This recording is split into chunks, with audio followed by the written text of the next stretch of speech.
ከእንቅልፍ መድኃኒት በተሻለ ተሎ እንድንተኛ የሚረዱ 6 ምግቦች። በማህበረሰባችን አንዳንድ ሰዎች እንቅልፍ ተሎ የመተኛት ችግር ሲገጥማቸው ይስተዋላል። አንዳንድ ሰዎች ደግሞ የእንቅልፍ ክኒንን ሲጠቀሙ ይስተዋላል። የእንቅልፍ ክኒን ከጎንዮሽና ከጤና ችግሩ በተጨማሪ ለአጭር ጊዜ ነው ኢፌክቲቭ የሚሆነው። ካልጋችሁ እንደወደቃችሁ ወዲያውኑ ለሽ ማለት ከፈለጋችሁ ይህ ቪዲዮ ለእናንተ ነው። ዛሬ ይዘንላችሁ የመጣነው ምግቦች ያለምንም የጎንዮሽ ችግር በተፈጥሮ መንገድ የእንቅልፍ ሆርሞኖችን በማነቃቃት እንቅልፍ ተሎ እንዲወስዳችሁና በሰላም እንድትተኙ የሚረዱ ወሳኝ ምግቦች ናቸው። እነዚህ ምግቦች የእንቅልፍ ችግርን ከመፍታት በተጨማሪ የሌሊት ቁርጥማትም ያስታግሳሉ። ይህን ቪዲዮ በደንብ ለመረዳት ቪዲዮውን ጨርሱት። ላይክ፣ ሰብስክራይብ ይደረግ። ይህን ወሳኝ መረጃ መቼም ማጣት አትፈልጉም። ምሽት ከመኝታ 1 ሰዓት በፊት እነዚህ ምግቦችን በመውሰድ ተሎ እንቅልፍ እንዲወስዳችሁ እንዲሁም ጥራቱን የጠበቀ እንቅልፍ እንድትተኙ ከሚረዱ 6 ምግቦች ውስጥ 6 የካሜሞል ሻይ። ዛሬ ጥሩ እንቅልፍ ለሽ ማለት ከፈለጋችሁ 1 ሲኒ የካሜሞል ሻይ ከመኝታ 1 ሰዓት በፊት ጠጡ። ታመሰግናላችሁ። የካሜሞል ሻይ ከተፈጥሮ የእጽዋት አበባ የሚዘጋጅ ሲሆን እንዲሁም ከ100 ዓመታት በላይ የሚታወቅ ሲሆን የማረጋጋት፣ ጭንቀት፣ ውጥረት ላይክ አንዛይቲና ስትረስ የመሳሰሉ ችግሮችን የማስቀረት መልካም እንቅልፍን የማምጣት ባህሪ አለው። የዚህ ባህሪው ምክንያት ደግሞ የካሜሞል ሻይ ነርቭን የመፈወስ የማረጋጋት ባህሪ ባላቸው ጸረ ኦክሲደንቶች የታጨቀ ስለሆነ ነው። በዚህም ባህሪው ሰውነትን ለተረጋጋና ለመልካም የሌሊት እንቅልፍ ያዘጋጃል። ከእንቅልፍ ጋር ተያይዞ እንዴት እንደሚሰራ እንመልከት። ሉክ ይህ የተፈጥሮ ሻይ ኢፒጄኒን የሚባል ልዩ ጸረ ኦክሲደንት ይዟል። ይህ ኢፒጄኒን ጸረ ኦክሲደንት ደግሞ በአንጎል ውስጥ በሚገኙ ሪሴፕተሮች በመጣበቅ ሪላክሴሽን ወይም ዘና የማለት ስርዓትን ያበረታታል። ሪሴፕተር ማለት ኢፒጄኒን ሂዶ የሚጣበቅበት አንጎል ውስጥ የሚገኝ ልዩ ቦታ ነው። አንዛይቲ ጭንቀትን አብስቶ ይቀንሳል ወይም ያጠፋል። በእነዚህ 2 ባህሪዎቹ ይታወቃል ማለት ነው። አንደኛ ሪላክሴሽን ካልሚንግ ዘና የማድረግ ስራውና ሁለተኛው ደግሞ ጭንቀትን ውጥረትን መቀነስ ማለት ነው። ይህ የማረጋጋት ባህሪ ወይም ካልሚንግ ኢፌክቱ ለረጅም ሰዓት ይሰራል። ይህ ሻይ ቀን ላይ ራሱ ብትጠጡት ዘና አድርጓችሁም ለምሽት የእንቅልፍ ተግባር ያዘጋጃችኋል። የካሜሞል ሻይ መጠጣት የውጥረት ወይም ስትረስን መጠን በመቀነስ ሰውነታችን ለተሻለ መረጋጋት ዘና ማለት ሁኔታዎች በማዘጋጀት የተሻለ የምሽት እንቅልፍ እንዲኖረን ይረዳል። የካሜሞል ሻይን በተለያየ መንገድ ልንወስደው ብንችልም የተሻለው መንገድ ግን 1 ሲኒ ትኩስ የካሜሞል ሻይን ከመኝታ 1 ሰዓት በፊት መውሰድ ያስፈልጋል። ይህ የተሻለ ፈዋሽ፣ አረጋጊና እንቅልፍ አምጪ መጠን ነው። 1 ማንኪያ ማር መጨመር ይቻላል። ጥፍጥናው ወይም ቃናውን ብቻ ሳይሆን ዘና የማድረግ የማረጋጋት አቅሙንም ይጨምረዋል። የካሜሞል ሻይን መጠጣት ኢንሶሞኒያ የሚባለውን የእንቅልፍ ችግርን ይቀርፋል። ስሊፕ ኳሊቲ የእንቅልፍ ጥራትን ይጨምራል። እንዲሁም ከካፊን ንጥረ ነገር ነፃ ነው። ለሁሉም ሰው የተመቸ ሻይ አይነት ነው። ይህን ሻይ አዘውትረን ስንጠጣ የእንቅልፍ ጥራትና ምቾት ይጨምራል። በመሃል ሌሊት የመንቃት ችግርን ይቀንሳል። ጡንቻዎችን ዘና የማድረግ አቅም ስላለው የሆድ ችግሮችን፣ ህመሞችን ያጠፋል። በሽታ የመከላከል አቅምን ይጨምራል። ኢሚዩን ቦስተር በመባል ይታወቃል። ጸረ ኦክሲደንት ባህሪ በመያዙ ጥቅሞችን ይሰጣል። የህዋሳት ጉዳትን ይቀንሳል። እንዲሁም በደም የስኳር መጠንን ለማመጣጠን ይጠቅማል። የስኳር በሽታን ይከላከላል። ከፔሪየድ ጋር የተያያዙ ህመሞችን ይከላከላል። ካንሰርን ይከላከላል። በተለይ የጡት፣ የቆዳ፣ የማህፀን፣ የፕሮስቴትና የሆድ ወይም ዳይጀስቲቭ ሲስተም ካንሰሮችን የመከላከል አቅም አለው። ለልብ ጤና፣ ለቆዳ ጤና ያገለግላል። ድብርትን ይቀንሳል። 5ኛ ትኩስ የፈላ ወተትን መጠጣት ይሆናል። ትኩስ ወተትን የያዘ 1 መካከለኛ መጠን ያለው ብርጭቆ ማታ ከመኝታ 1 ሰዓት በፊት መጠጣት ለሌሊት የተሻለ እንቅልፍ ዘና ማለት ሁነኛ መፍትሄ ነው። እንዴት እንደሚሰራም ሳይንሱን ልንገራችሁ። ትኩስ የፈላ ወተት ትሪፕቶፋን የተባለውን አሚኖ አሲድ ይዟል። ሰውነታችንም ይህን ንጥረ ነገር ወደ ሴሮቶኒንና ሜላቶኒን ይቀይረዋል። ሴሮቶኒንና ሜላቶኒን ቁልፍ የእንቅልፍ ሁኔታዎችን የሚቆጣጠሩ ናቸው። ስለዚህ በእነዚህ ንጥረ ነገሮች መሰረት ወተት ለጥሩና ጥራቱን ለጠበቀ እንቅልፍ ጠቃሚ ነው ማለት ነው። ትሪፕቶፋን ከጠቃሚ አሚኖ አሲዶች ውስጥ ሲሆን ሰውነታችን አያመርተውም። ስለዚህ ከምግቦች ነው ልናገኘው የምንችለው። ትሪፕቶፋንን የሚለግሱ ምግቦች ደግሞ እንደ ወተት፣ ነቶች ወይም ለውዞችና የዶሮ ስጋ ናቸው።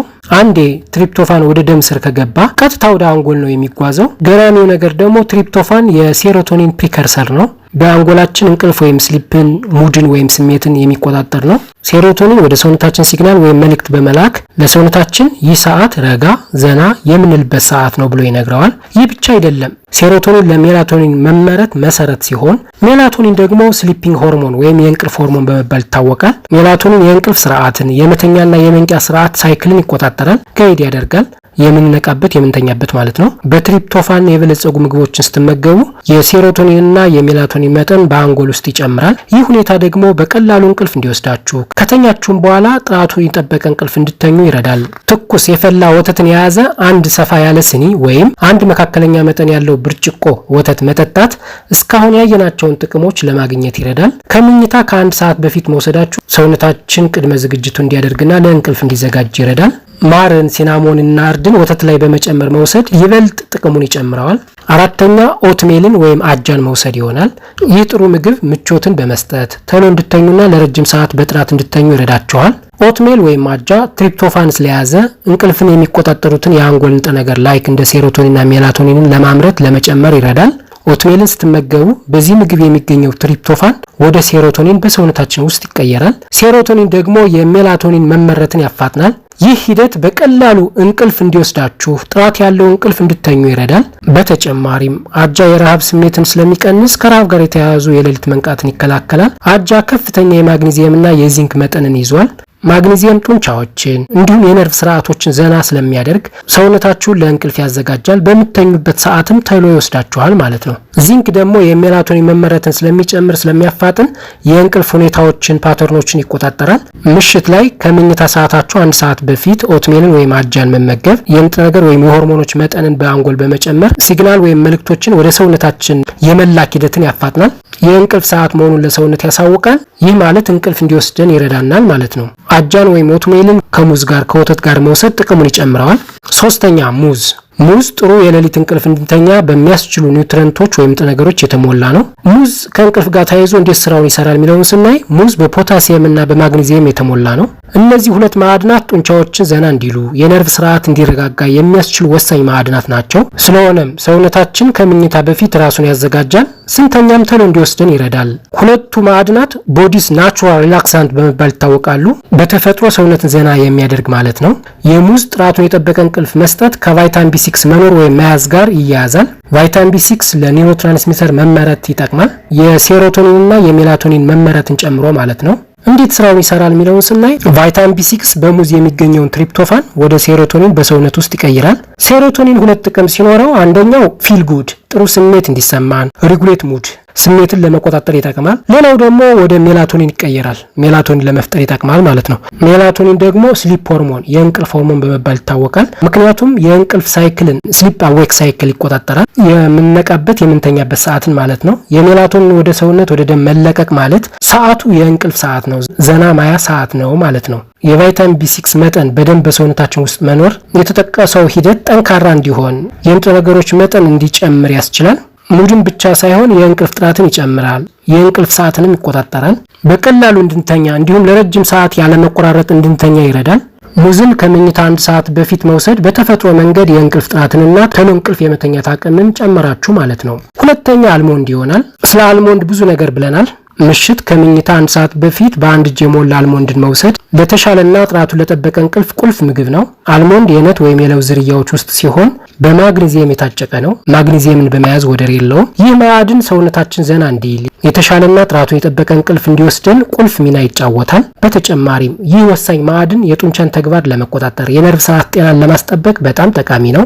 ማግኒዚየም ጡንቻዎች እንዲረጋጉ ያስችላል፣ ውጥረትን ይቀንሳል። በእነዚህ ባህሪዎቹም ለምሽት የተረጋጋ እንቅልፍ ሰውነትን ያዘጋጃል። ሰውነት ዘና ካለ ውጥረት ከቀነሰ ደግሞ በቀላሉ መተኛት እንችላለን ማለት ነው። ማግኒዚየም ለጥሩ እንቅልፍ ጠቃሚ መሆኑ በብዙ ጥናቶች ተረጋግጧል። በተቃራኒውም የማግኒዚየም እጥረት ሲኖር የእንቅልፍ ጥራቱ ይጎዳል። የማግኒዚየም መጠን በደም ውስጥ መቀነስ እንቅልፍ ቶሎ እንዳይወስዳችሁ ያደርጋል። በሌሊት አሁንም እንድትነቁ ያደርጋል። አጠቃላይ የእንቅልፍ ጥራትን ይጎዳል። ሩብ ወይም 1/4 ካፕ መጠን መውሰድ 80 ሚሊግራም ማግኒዚየም ይሰጠናል። ይህ ደግሞ የቀን ፍጆታችሁን ይተካል። አልሞንድን ከመኝታ ሰዓታችሁ 1 ሰዓት በፊት መውሰድ የእግር ቁርጥማትን ህመምን ለማስወገድ ይጠቅማል። በጣም ጠቃሚው ነገር ደግሞ ከመኝታ በፊት በሀሳብ መዋጥን ቢዚ መሆንን በማስወገድ በቀላሉ እንቅልፍ እንዲወስደን ያደርጋል። እንዲሁም ያልተቆራረጠ እንቅልፍ በመስጠት በደንብ እንድንተኛ የእርካታ ስሜት እንዲሰማን ይረዳል። ይሄ ብቻም አይደለም። አልሞንድ ቫይታሚን ኢ እና ጤናማ ቅባትንም ይሰጠናል። ሁለቱም ለአጠቃላይ ጤና መጠበቅ ይረዳሉ። ለተሻለ እንቅልፍም አስተዋጽኦ አላቸው። በአልሞንድ የሚገኘው ጤናማ ቅባት የደም የስኳር መጠንን የተመጣጠነ በማድረግ የሌሊት የመንቃት ችግርን ያስቀራል። ቫይታሚን ኢ ደግሞ ጸረ ኦክሲደንት ባህሪ ሲኖረው ብግነትን ይቀንሳል፣ የእንቅልፍ ጥራትንም ይጨምራል። በአንድ እጅ የሞላ አልሞንድን ምሽት ከምኝታ 1 ሰዓት በፊት መውሰድ አጠቃላይ የጤንነት ሁኔታችሁን ለመጨመር እንዲሁም በእንቅልፍ ጥራታችሁ ላይ ለውጥ ለማምጣት ወሳኝ ነገር ነው። ሞክሩት። ታመሰግናላችሁ። አንደኛ ቸሪስ የእንቅልፍ ክኒን በሉት። በአንድ እጅ የሞላ ቸሪስን ምሽት ከ1 ሰዓት በፊት መመገብ የእንቅልፍ ችግርን ለማስወገድና ጥሩ እንቅልፍ እንድንተኛ ምስጢራዊ መንገድ ነው ወይም ምግብ ነው። ያለ እንቅልፍ የሚባክነውን የምሽት ጊዜ ወይም ሰዓት ያስቀራል። የቸሪስ በጣም አስገራሚው ነገር ደግሞ ቸሪስ በሜላቶኒን ሆርሞን የታጨቀ ነው። እንግዲህ በሌሎች ላይ መጀመሪያ ትሪፕቶፋን በሰውነታችን ውስጥ ወደ ሴሮቶኒን ከዛ ወደ ሜላቶኒን ተቀይሮ ነው የሚሰራው። ቸሪስ ግን ቀጥታ ሜላቶኒን ይሰጠናል ማለት ነው። እስካሁን እንዳየነው ሜላቶኒን ደግሞ የእንቅልፍ ሆርሞን በመባል የሚታወቅ ሲሆን ስሊፕ አዌክ ሳይክልን ይቆጣጠራል። የመተኛ የመንቂያ ሰዓትን ይቆጣጠራል። ለምሳሌ ሌሊት የሆነ ሰዓት ላይ ያለ አላርም መንቃት ብትፈልጉ ይህን አሳይመንት ወስደው ስራው የሚሰሩት እነዚህ ሆርሞኖች ናቸው። ቸሪስን መመገብ የሜላቶኒን መጠን በሰውነት ይጨምራል። ይህ መጨመር ደግሞ እንቅልፍ ለመተኛት የሚወስደውን ጊዜ ይቀንሳል። አጠቃላይ የእንቅልፍ ቆይታ ጊዜን ይጨምራል። ቸሪስ ጠቃሚ የሆነውን ሜላቶኒን በመያዙ የሰውነታችን የውስጥ የእንቅልፍ ቁጥጥር ስርዓት ወይም ኢንተርናል ክሎክን ይጨምራል። ይህ ሆርሞን ከአንጎል በሚለቀቅበት ጊዜ ሰውነታችን የመዛል ለእንቅልፍ ዝግጁ የመሆን ባህሪ ያሳያል።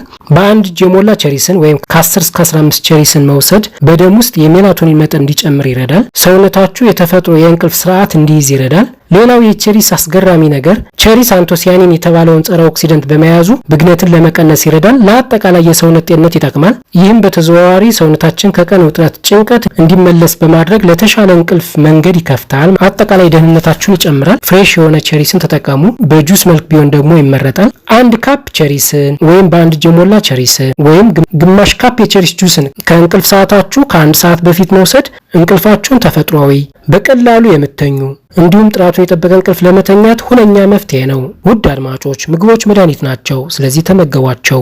ይህ ቪዲዮ ጠቃሚ ነው ብላችሁ ካሰባችሁ ላይክ፣ ሼር፣ ሰብስክራይብ ይደረግ። ጥያቄም ካላችሁ ኮሜንት ሴክሽን ላይ ጻፉልን። ሌሎች ተመሳሳይ ቪዲዮዎችን ከስር አገኟቸው። ስላዳመጣችሁን እናመሰግናለን። ሰላም ቆዩ። ሰላማችሁ ይብዛም።